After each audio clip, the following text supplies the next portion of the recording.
Hello everyone, how is everyone's night going so far? So for my interpersonal relationship theory, I have chosen intimate partner violence. And to figure out exactly what that is and how that works, I have chosen to watch the movie Mr. and Mrs. Smith. I feel as if I selected this specific theory due to the fact that many of my close acquaintances have actually suffered from intimate partner violence in the past. The intimate partner violence theory came to be in 1972 when Ruth Bunnell was murdered by her husband after a call to the police regarding her fear of her husband coming home to harm her resulted in the police telling Mrs. Bunnell to call back once her husband arrived home. Due to the police's inability to help Mrs. Bunnell, she was found with 18 stab wounds courtesy of her husband. 21 years after this incident occurred, the Violence Against Women Act was passed to increase the safety of women. The Violence Against Women Act granted $1.6 billion towards the investigation and prosecution of violent crimes against women. The term intimate partner violence refers to the violence between a spouse or partner. The National Institute of Justice mentions that there are 4 main types of intimate partner violence, which are physical violence, sexual violence, the threat of either physical or sexual violence, psychological violence, and sometimes even stalking can fall into this category. Intimate partner violence often leads to psychological problems not only for the victim but also for the perpetrator. It often leaves the victim to produce broken relationships in the future. Not only can it lead to psychological problems, but also emotional problems.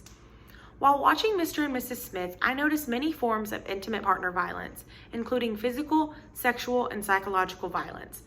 The first form of intimate partner violence came about a quarter of the way through the movie when Mrs. Smith unknowingly shoots her husband after they end up on the same assignment. Shortly after Mr. Smith is shot, he fires a bazooka towards Mrs. Smith, only narrowly missing. From that point on, there is a constant flow of violence between the two. The next instance of physical intimate partner violence comes when Mrs. Smith attempts to run her husband over due to him previously firing a bazooka at her. While Mr. and Mrs. Smith attempt to privately kill each other, they also try to maintain a normal, everyday life in the eyes of their peers. While on a date, Mr. Smith takes Mrs. Smith onto a dance floor where he proceeds to slam her back into a mirrored glass wall. Shortly after she is brutally slammed into the wall, Mrs. Smith places a small bomb in Mr. Smith's suit jacket pocket, attempting to blow him to smithereens. Don't worry, she did not succeed. Throughout the movie, you can feel the violent tension building until finally it breaks. After their so-called date, the couple races home to settle things privately. In a 10-minute movie clip, we see Mr. and Mrs. Smith attempting to kill each other, but secretly neither of them can finish the job.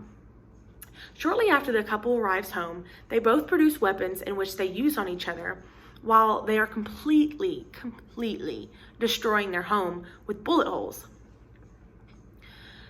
During the fight, sexual tension reaches a high, and in the midst of their destroyed home, they partake in very rough sexual activity, which is a part of intimate partner violence, sexual violence.